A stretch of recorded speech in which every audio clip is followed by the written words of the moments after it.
안녕하세요. 훈민정음을 활용한 영어 발음 표기의 고재윤입니다. 제가 영어 발음을 훈민정음 원리로 적용시키는 것은 우리의 훈민정음 표기 원리가 일제강점기를 거치면서 일본어 방식으로 변질되었고, 특히 우리말보다는 영어 발음과 같은 외래어 그리고 외국어 발음에서 심각한 악영향을 끼쳤기 때문입니다. 우리의 글자를 심하게 훼손시킨 일본어 표기 원칙을 일본어와 비교해서 한일전 문자 싸움이다. 그리고 그 싸움에서 여전히 우리는 일본의 피해를 보고 있다는 것을 함께 연구해 보고자 이런 기회를 마련했습니다. 자, 먼저 영어 발음 한일전이라고 제가 표현했는데요. 우리의 소리가 있었습니다. 한국인들은 발음을 할 수 있습니다. 발음을 할 수 있는데 일제강점기를 거치면서 우리의 발음을 발음으로 바꿉니다. 이러한 표기는 특히 외국어 혹은 외래어에서 등장하지요. 그러니까 일제강점기가 시작되기 이전에 우리나라에 파견된 선교사들이나 아니면 우리나라에서 통역이나 외국어 학습을 위해서 외국인과의 교류가 있었던 사람들은 이러한 발음을 표현하지 않았습니다. 그런데 일제강점기를 거치면서 특히 제가 거의 대부분 말을 하고 있는 거 대표적인 학자 한 사람, 오그라 신페이와 같은 사람, 그 사람은 워낙 우리나라 언어학자들도 많이 추종을 했고 그랬기 때문에, 그리고 그 사람의 이론 체계를 오늘날도 활용하는 경우가 있기 때문에 그 사람을 주로 이야기를 하고 있습니다. 그러면 일본식 발음, 일본식 발음이 우리말에 어떤 영향을 끼쳤고 또 현재는 어떤 영향을 받고 있는지, 이것을 제대로 돌려놓고 그래서 훈민정음 방식의 표기 원리로 찾아가는 것을 저는 목표로 하고 있죠. 자, 영어 단어를 한번 살펴보겠습니다. 여러분들은 만약에 영어 발음이다 그러면은 이 단어를 아마 읽을 수 있는 경우가 대부분일 것입니다. No touch. touch라는 그 단어가 있다고 하면 접촉, 뭐 만지다 이런 거니까 no touch라고 발음한다면 영어 발음으로, 물론 영어에서 no touch보다는 don't touch가 되겠죠. 그렇지만 그런 걸 다 무시하고 어법이나 뭐 영어의 표현을 무시하고 이대로 영어 발음이라고 생각을 해보자는 거죠. 그러면 이렇게 돼 있으면 지금 오늘날의 대부분의 사람들은 제가 표기한 이런 발음으로 읽을 수 있을 것입니다. No touch. 이렇게요. 그런데 현재 우리 한국인들은 훈민정음의 표기 원리를 알기 때문에 이 발음을 할 수 있습니다. 발음 분명히 하고 지금 제가 써놓은 글자로 읽을 수 있습니다. 이러한 능력을 갖추고 있음에도 불구하고 우리는 일본어식 발음으로 바뀝니다. 어떻게 해서 바뀌었느냐면은 어가 지금 정확한 발음에서 취까지는 포기하고요. 치 발음이라고 하자고요. 그러면은 어가 지금 아로 바뀌어 있는 걸 볼 수 있습니다. 어가 아로 바뀌었죠. 우리는 어를 할 수 있는데 아 발음을 하고 있다는 거죠. 왜 그렇게 생겼느냐? 이러한 근거가 바로 일본어의 기본 모음의 원칙이 있습니다. 일본인들은 고집스럽게도 다음 페이지에서 이야기하겠지만 외래어를 표기할 때 일본어 방식을 고집합니다. 그래서 그들의 방식을 고집하는 이유 중에 하나도 그들의 발음이 없기 때문에 그렇습니다. 또한 일본인들이 가지고 있는 글자 표기로는 이 방법을 사용할 수밖에 없어요. 안 되는 거예요. 발음이 안 되기 때문에 발음이 안 되기 때문에 아 발음을 하는 겁니다. 물론 어를 아로만 발음하는 게 아니라 아에 이, 오, 우 중에 오로도 하기도 하고 이로도 하기도 합니다.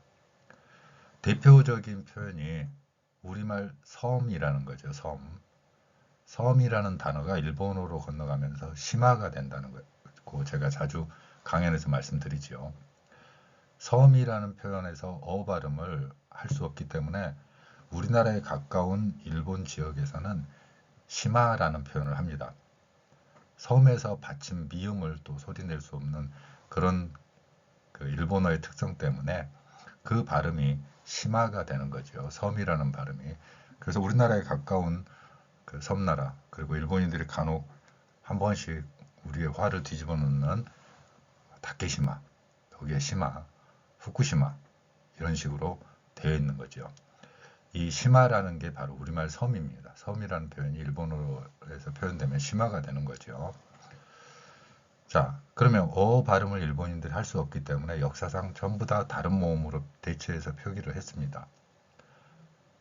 그 중에서 이제 터치라는 발음이 타치가 됩니다. 타치 혹은 따치 이런 식으로 되죠. 이 발음을 우리가 흉내를 냅니다. 그러면 우리는 터치, 노 터치라고 할 수 있음에도 불구하고 이 발음을 노다지라는 발음으로 사용하고 있었죠. 금광 같은 데서 일제강점기 때 초기에 우리나라의 광산, 특히 금맥을 찾아서 많이 일본인들이 진출했죠. 그 과정에서 나온 표현이기도 합니다. 그래서 노타치 그러니까 그게 바로 노다지라는 게 됐죠. 자, 어 발음이 아 발음으로 된 것입니다. 그러면 이 시기에만 끝났으면 뭐 제가 굳이 지금 훈민정음을 활용한 영어 발음 표기를 할 필요도 없죠. 제가 천여 개의 단어를 이미 제가 동영상으로 올려놨듯이 여기에 일본어 방식의 표현, 일본어 방식의 한글 영어 표현이 너무 많이 현재에도 존재합니다. 가장 최근의 사례 중에 하나지요. 여러분들이 제가 다른 동영상에서도 이 강의를 했었는데 과자 중에 웨하스라는 게 있다고 했습니다. 웨하스를 보면 원래 이 발음은 제가 개발한 글자 표기로는 이렇게 표현할 수 있습니다. wafers예요. 자, wafers라는 발음을 일본인들은 결코 할 수가 없습니다. 그러면 왜 할 수 없느냐? 일본인들은 아주 고지식할 정도로 원칙에 충실합니다. F 발음을 히읗으로 한다라는 일본인들의 외래어 표기 원칙이 있습니다. 그러면 F가 히읗이 됐으니까 왜 허스가 되겠죠? F 발음을 못하니까요. 그거 히읗으로 하니까. 따라서 왜 헐스가 돼야 되는데 왜 헐스에서 또 이걸 보면 어 발음이 있습니다. 그래서 왜 헐스를 표현할 수 없기 때문에 어를 아로 바꿉니다. 그 결과로 웨하스라고 하죠. 지금도 여러분들이 과자 그 종류 하나를 보시면 웨하스라고 돼 있죠. 그 웨하스가 바로 이 웨이퍼라는 단어에서 온 겁니다. 이에 비해서 오늘날에는 이 웨하스라고 발음할 수는 없기 때문에 반도체 같은 경우에서는 웨이퍼라고 한다고 제가 다른 강연에서 말씀을 드렸었죠. 반도체에서는 F를 피읍으로 따라서 웨이퍼라고 하는 것입니다. 같은 글자인데 일본어 방식을 따랐느냐, 그나마 오늘날의 외래어 표기법을 우리가 따랐느냐에 따라서 이렇게 달라지는 소리가 됩니다. 이 둘이 같은 단어라는 걸 사람들이 쉽게 수긍하지를 못해요. 이 두 개의 단어가 그만큼 다른 소리로 인식되고 있다는 거죠. 완벽히 다른 일본어 발음이기 때문에 그렇습니다. 그러면 해결책이 뭐냐? 제가 누차 말씀드리지만 해결책을 제시해야죠. 그냥 일본어 발음이야 쓰지 마 이게 아니라. 그래서 저는 훈민정음 표기 원리를 충실히 따라서 영어의 F 발음에는 피읍 아래에 작은 동그라미를 친 기호를 사용하고 있습니다.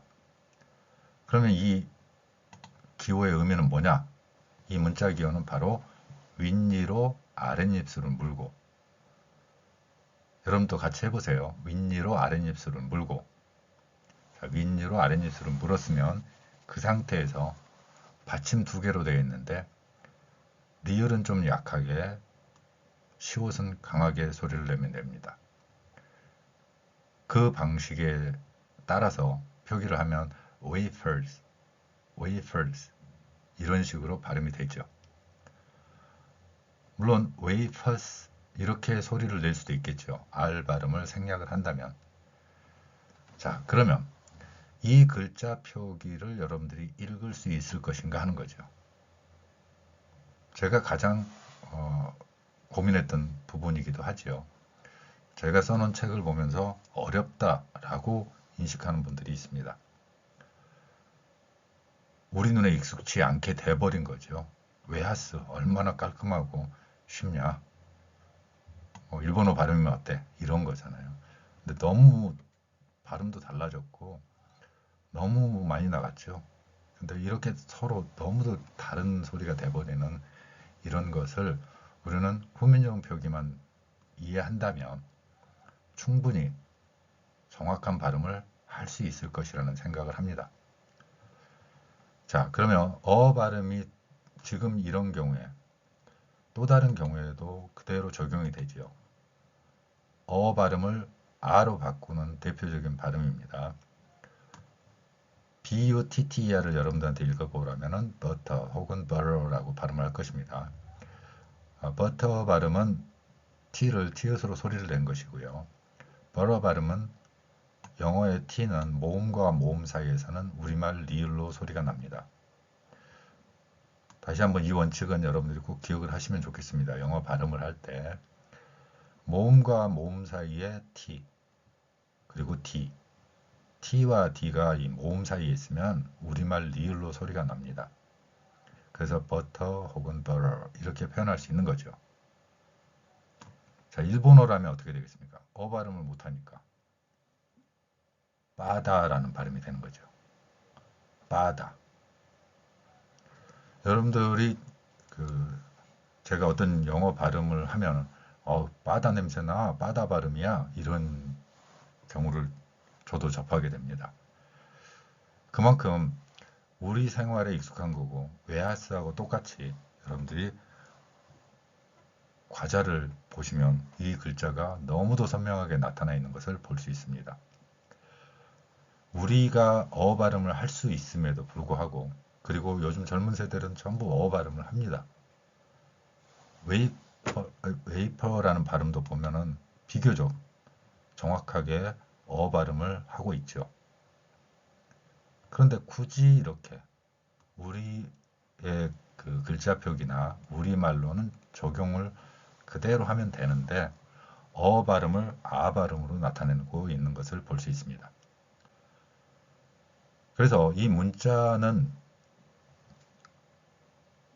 상당히 흥미로운 게 역사적으로 지금 수천 년이 흘렀지만 알렉산더 대왕이 현재 저도 뭐 알파벳이라고 합니다. 알파벳 물론 영어 발음을 제가 하진 않아요. 현재 뭐 외래 교육법에서도 그렇게 나타내고 있어서 그렇지만 제가 알파벳이라고 하는 이유는 또 다른 이유도 있긴 합니다. 이 알파하고 베타라는 글자가 영어에서만 쓰이는 글자는 아니기 때문에 알파벳이라고 한다 그래서 그 문제 자체는 큰 논란의 소지는 없다고 생각을 합니다. 어찌됐건 알렉산더 대왕이 동방원정을 시작을 합니다. 그 후로 수천 년이 흘렀지만 이 알파벳은 전 세계를 돌아서 우리나라, 일본, 아시아 이 모든 나라에 계속해서 영토를 확장하고 있죠. 문자 확장의 역사가 지속되고 있는 것이죠. 지금도 현재입니다. 현재 그러니까 지금부터 100여 년 전에 인도네시아, 말레이시아 이런 나라들이 문자 표기를 알파벳으로 바꿨고요. 그 다음에 터키, 아제르바이잔 이런 데도 문자 표기를 알파벳으로. 그래서 알렉산더 대왕이 동방원정하면서 문자 표기 원칙을 전한 이후로 오늘날까지 끊임없이 이 문자 전쟁은 시작되고 있죠. 일본인들이 우리나라를 침략해가지고도 이런 이론적 체계는 문자 표기의 틀을 바꿔버린 겁니다. 발음을 할 수 있는데 아 발음으로 바꾸는 거죠. 그리고 만약에 발음을 하면은 자기보다 즉 일본인들보다 더 정확한 발음을 하게 되는 거니까 그렇게 하는 사람을 비아냥대면서 깎아내리죠. 그래서 제가 가게에 가가지고 만약에 웨이퍼스 주세요라고 했다든가 웨이퍼스 주세요라고 했다면은 아마 그 가게 주인이 저를 위아래로 스캔을 쭉 할 겁니다. 레이저로 쏘면서 이놈 봐라. 나도 모르는 무슨 과자를 지 혼자 사 먹나? 뭐 이러면서요. 네, 가서 웨하스 주세요. 그러면 네가 가져와 이름. 자, F 발음을 히읗으로 하는 거 제가 수십 가지 사례를 계속해서 여러분들께 제공을 할 것입니다. 그 외에도 뭐 껌, 후라보노 다 F 발음입니다. F 발음을 히읗 발음을 하고 있죠. 이렇게 한번 글자 표기 원리를 일본어식 한글 영어로 해놓고 이제 우리들은 어떤 생각을 하게 되냐면 세종대왕이 창제한 훈민정음하고 같은 문자 기호를 사용하니까 같은 거 아니야? 라고 생각하게 되는 그런 상황에 처하게 돼 있죠. 그리고 굳이 그걸 따져서 뭐하게? 라는 생각까지도 하는 거죠. 자, 일본어식 한글 영어 표현을 보면 여기에 자기들의 언어 표현과 자기들의 논리, 언어학적 원리 이런 걸 전부 다 담아서 나타내고 있는 것을 볼 수 있습니다. 정말로 안타까운 그 모습이기도 하지요. 자, 그 다음에 앞에서 했던 것 중에 다시 한번 이제 F 발음을 연결시켜 보면 우리의 일상생활에서 하는 그 후라이, 계란 후라이, 달걀 후라이 이 후라이에서도 보면 F가 히읗으로 되어 있는 것을 볼 수 있습니다. 또한 현재 외래어 표기법에서는 F를 피읍으로 하고 있기 때문에 프라이라고도 하지요. 자, 그러면 여기까지 뭐가 잘못이냐 이렇게 생각할 수도 있어요. 그런데 우선 우리말에 없는 F 발음을 제 글자 표기에서는 피읍 아래 작은 동그라미를 쳐놨죠. 그리고 달라진 점이 뭐냐면 일본어하고 한번 비교해 보겠습니다. 일본어하고 달라진 점은 이 F 소리 뒤에 모음을 넣지 않았어요. 우라는 모음을 넣지 않았다는 겁니다.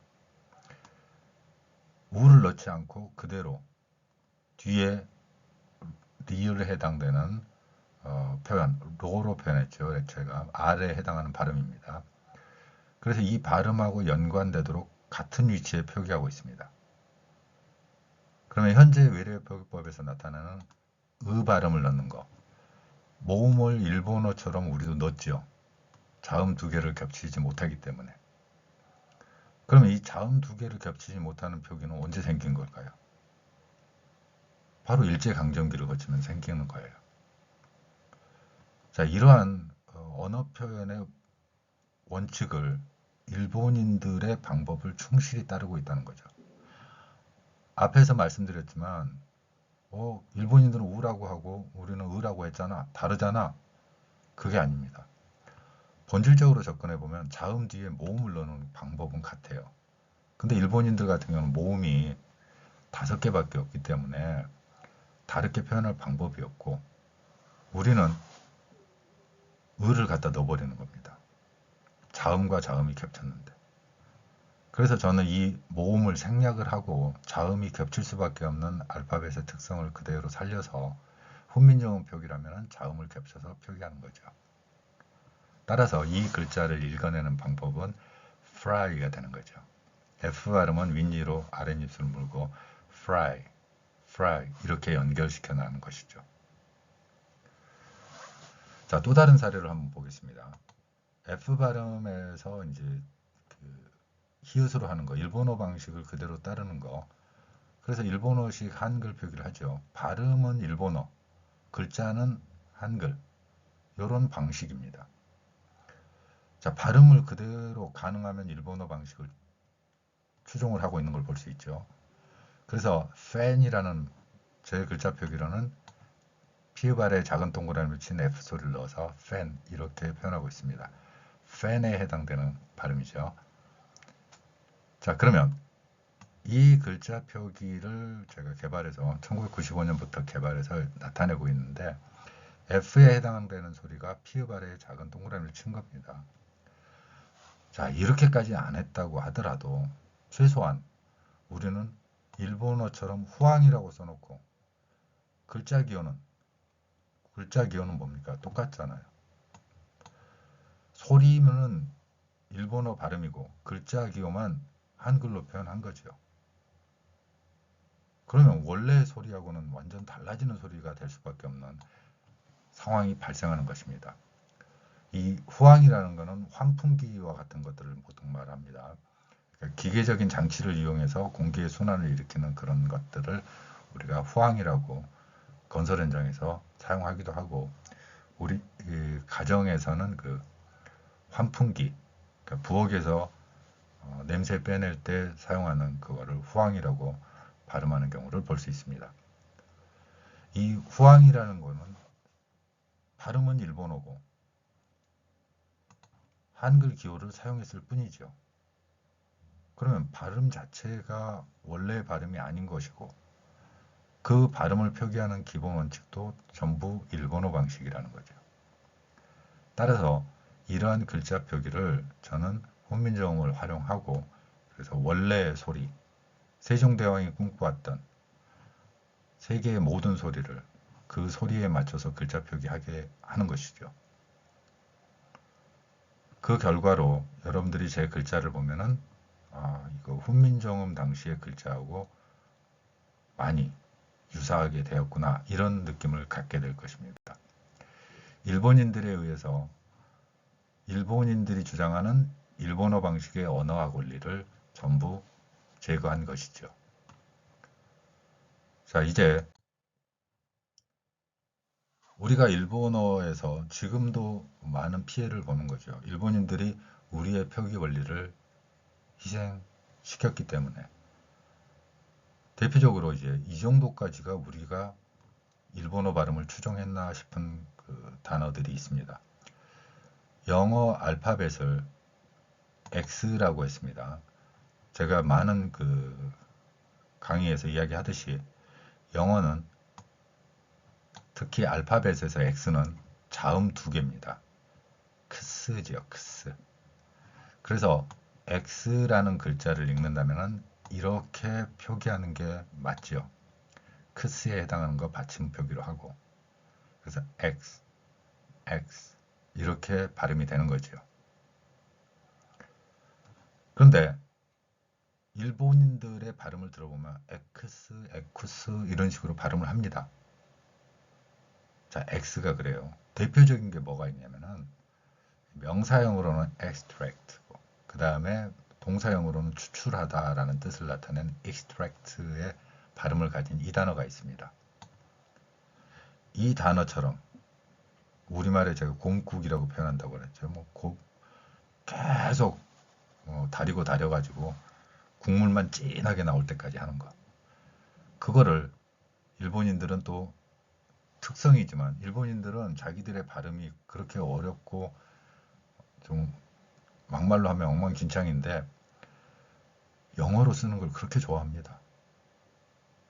영어로 표현되는 거, 일본인들이 만든 영어 표현은 엄청 많다고 제가 말씀드렸죠. 그래서 영어 자리를 물리치고 저게 영어 같은데 일본인들이 만든, 그러니까 대표적으로 지금 우리 주변에서 자주 들을 수 있는 코스프레, 스킨십, 다 이런 것들이 일본어 영향을 받은 영어죠. 그러니까 일본인들이 만든 영어 표현입니다. 영어는 아니지만 일본인들이 만들어서 영어 같으니까 영어처럼 사용되는 이러한 상황이 된 거죠. 그래서 초기에 어떤 사람이 이제 이 extract 이 단어를 보고 X라고 했습니다. 뭔가를 추출해내고 우려내는 거죠. 그래서 일본인들의 발음이 X니까 뭐라고 발음합니까? X. 이렇게 했겠죠. X, 에쿠스 이렇게요. 그 일본인들의 발음을 또 우리는 한글로 표기합니다. 지금은 사용조차도 거의 못하게 하는 이 발음이죠. 일본인들의 발음이었는데 이 발음 자체를 고칠 생각을 해야지 이거를 사용 못하게 일본어다 이렇게 주장하는 게 너무 어이가 없는데 어쨌든 그렇습니다. 논리는. 그래서 엑기스라고 하는 말, 여러분도 엑기스 하면 말 알아듣는 분 상당히 많을 거예요. 엑기스. 이게 엑기스가 바로 이 글자를 그대로 연결시켜 보세요. 영어는 받침으로 크 발음을 일본인들은 크 발음에 받침이 없습니다. 그러면 꾸 이렇게 되죠. 그래서 이 발음이 글자가 기로 바뀌었지만 엑기스 같은 발음이라는 걸 볼 수 있습니다. 그리고 최근에 유행하는 그 용어 중에 MZ세대라는 표현이 있습니다. 그 중에 G에 쓰이는 Z 발음이 바로 일본 발음입니다. 일본인들은 Z를 Z도라고 합니다. 우리는 Z라고 하죠. 물론 이 Z도 발음이 미국 발음보다는 영국 발음 혹은 네덜란드의 이 Z 발음하고도 비슷하다 이렇게 생각할 수 있습니다. 왜냐하면 일본인들이 서양과의 개항을 네덜란드를 먼저 시작을 했기 때문에 그래서 그들의 발음은 제드 뭐 이렇게 되는데 제드 영국 같은 경우도 제드 뭐 이렇게 표현할 수 있습니다. 그러면 우리가 이 소리를 이해할 때 일본인들을 또 따라서 합니다. 그래서 옆에 거하고 비교를 해보세요. Z라고 하죠. 그런데 최근에는 일본어식 그 한글이 너무 나갔다 이런 거죠. 발음하고 너무 동떨어져 있기 때문에 우리의 언어가 더 우월하기 때문에 그런 그 표현이 너무 어색하고 와닿지 않는 겁니다. 그게 바로 한국인의 힘이에요. 한국인들이 언어 구조에서 Z라고 하는 게 너무 어색한 거예요. 아무리 생각해도 너무 나간 발음이죠. 그리고 엑기스 같은 경우도 마찬가지죠. 그래서 지금 세대들은 보통 MG라고 또 표현합니다. 근데 G라고 표현하다 보니까 영어에 또 이거하고도 연관이 되기도 해요. 근데 이 발음은 아니고 영어의 Z에 해당하는 발음이죠. 그래서 이 Z 발음은 우리말의 지읒이 아니기 때문에 저는 훈민정음 창제 당시의 글자인 이 세모 모양의 글자, 반치음이라고 합니다. 이 세모 모양의 글자를 영어의 Z 발음에 연관시켜서 표기하고 있죠. 따라서 MZ 같은 경우는 MZ라는 표현을 사용할 수 있는 거죠. 자, 만약에 제가 MZ 세대 이렇게 표현하면 많은 사람들이 잘난 척하네 이런 느낌을 또 갖게 만듭니다. 우리가 정확한 발음을 하면은 일제강점기 때부터 그런 사람들을 잘난 채로 그러니까 일본인들이 못하는 거지만 일본인들보다 더 우월하게 잘해버리니까 그런 사람들을 칭찬하고 이해해주는 게 아니라 비아냥되는 쪽으로 가버리죠. 잘난 척으로. 특히 한국 사회처럼 또래에서 혹은 동료 집단에서의 그 잘난 척이라는 게 굉장히 쑥스러워하는 이런 문화권에서 이 표현을 하게 되면 어색해지니까 알면서도 Z 이렇게 합니다. 저도 뭐 거기 가가지고 가게에서 뭘 할 때 X 이렇게 말하지 않고 엑기스 이렇게 할 수밖에 없죠. 그런 언어적 환경이 만들어진 거.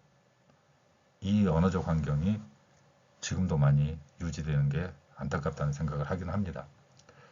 자, 그러면 MZ를 만약에 일본어식 한글로 하면은 MZ가 되겠고 이보다 더 나간 상황이 그 옛날 우리나라에서 군대 갔다 오신 분들은 많이 알 건데 이 소리 많이 들었을 거예요.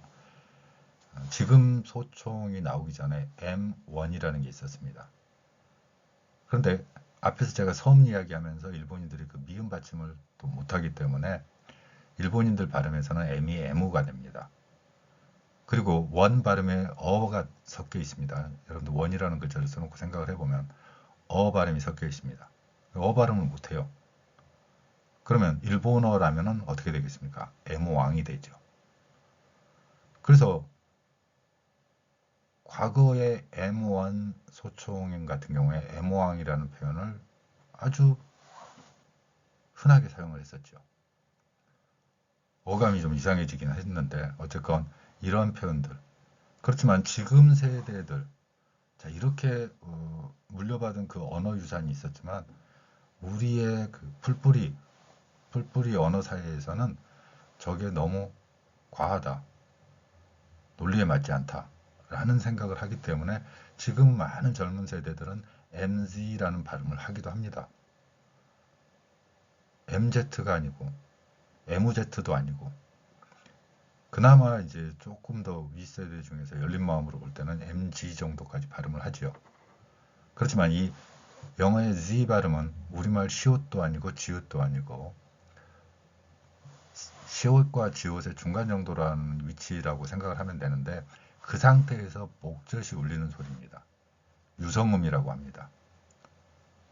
그래서 제가 이 Z 발음을 연습을 많이 해보시라고 하는데, 한 번만 소리를 내게 되면 여러분들은 저 소리를 낼 수 있습니다. 그래서 저거점조 이런 표현에서 Z 발음을 섞어서 해본다면 충분히 영어의 Z 소리를 낼 수 있습니다. 자, 그래서 이 훈민정음 창제 당시에 반치음인 세모 모양의 글자를 제가 가져온 이유도 훈민정음에서 그러한 논리를 가지고 있습니다. 유성음이라는 거예요. 목젖이 울리는 소리. 우리말에서는 정말 드문 소리거든요. 우리말에서는 현재 남아있는 것 중에서는 니은, 리을, 미음, 이응만이 목젖이 울립니다. 그런데 훈민정음 창제 당시에 세종대왕은 바로 이런 소리까지도 염두에 두지 않았나 싶습니다. 또한 이 글자를 모양을 보시면 알겠지만 시옷 계열이라는 것. 따라서 우리가 영어 발음의 Z 발음을 시옷이나 지읒으로 이해하고 있다는 점에서 타당성이 있죠. 자, 오늘은 일본식 영어 발음, 문자 표기라는 게 이렇게 깊은 뿌리와 흔적을 남기고 그 언어 생활에서 깊은 영향을 끼친다, 이런 부분이었습니다. 그럼에도 불구하고 우리가 희망적인 사실은 현재 젊은 친구들은 대부분의 경우에 저 발음에 대해서 원칙적으로 이해를 하고 있는 경우가 많습니다. 따라서 그들은 과거에 일본인들이 남겨놓은 그런 발음에서 벗어나서 나름대로 현지 발음에 가까운 표기나 소리를 내는 것을 볼 수 있습니다. 자, 우리가 긴 역사 속에서 일본어 방식의 한글 표기, 훈민정음에서 사용되는 문자 기호를 사용했다고 우리가 사용하는 게 아니라 일본어 방식의 언어 표기를 간직하고 있는 모습을 보았습니다. 우리의 언어 생활에서 제가 훈민정음을 활용한 영어 발음 표기를 개발한 중요한 이유 중에 하나이기도 합니다. 감사합니다.